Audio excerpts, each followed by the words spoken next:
Moi, je suis Arduma Siriman. Je suis conseiller principal d'éducation dans un lycée de l'Académie de Rennes. Je suis ici au titre de la Fédération française des clubs pour l'UNESCO, dont je suis le président depuis 2017. Donc aujourd'hui, au festival Festicouleur de 2024, Oui, vous venez en tant que représentant. de la Fédération française des clubs pour l'UNESCO, oui. Et ici, notamment, un des porteurs du projet, Magloire, que je salue, Magloire Sitou, qui préside Festicouleur et qui anime ce festival depuis sa création, est le représentant régional de notre fédération, ici en Occitanie. On va dire que ma présence a une double mission. Un, je viens soutenir l'action de Magloire en tant que représentant régional, mais aussi tous ses partenaires. C'est une démarche, comme le nom l'indique, de fédération. Nous sommes connectés avec l'UNESCO pour aller partout où des citoyennes et des citoyens prennent des initiatives, où les cultures se rencontrent, où les cultures s'enrichissent entre elles, dialoguent et construisent en fait un environnement où chacune et chacun a sa place et comprend l'autre. Voilà, donc on est au cœur de la mission de l'UNESCO qui est de promouvoir la paix. Et justement, qu'est-ce que ça symbolise pour vous en 2024, Oui. la diversité et la mixité?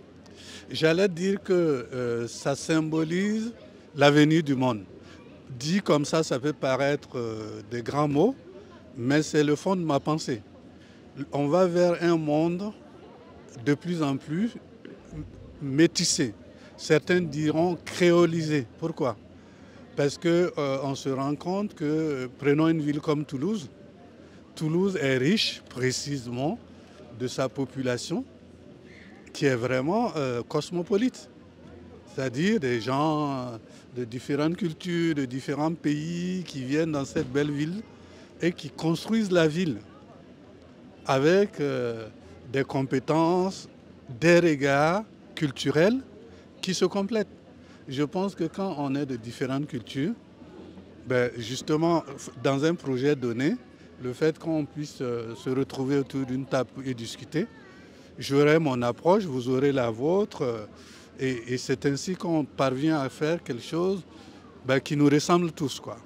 Donc pour vous répondre, la diversité pour moi, c'est pas juste un festival, non.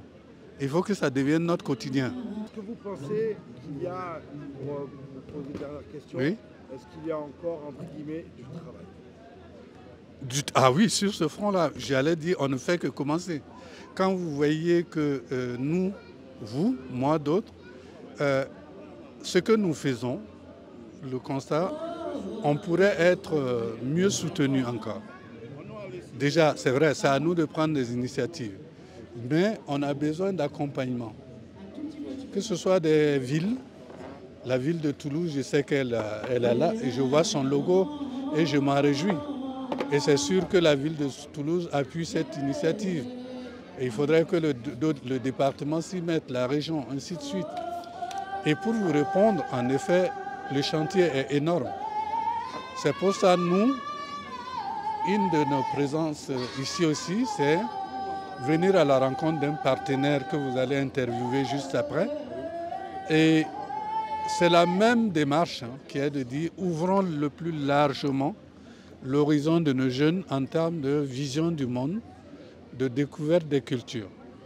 Et donc, M. Diatta, qui va juste parler après moi, au travers d'un beau projet dont il va parler mieux que moi et que je n'évoquerai pas, nous voulons en faire un tremplin pour que les jeunes Toulousains, Toulousaines, puissent découvrir le Sénégal avec une approche originale et comprendre mieux qui sont les Sénégalaises, les Sénégalais, c'est ce pays, où est-ce qu'il se situe déjà sur une carte, et après comment on découvre sa population, comment on découvre sa culture, et en quoi le fait d'avoir un partenariat entre des lycées, collèges de Toulouse et des lycées, collèges de différentes régions du Sénégal, c'est important.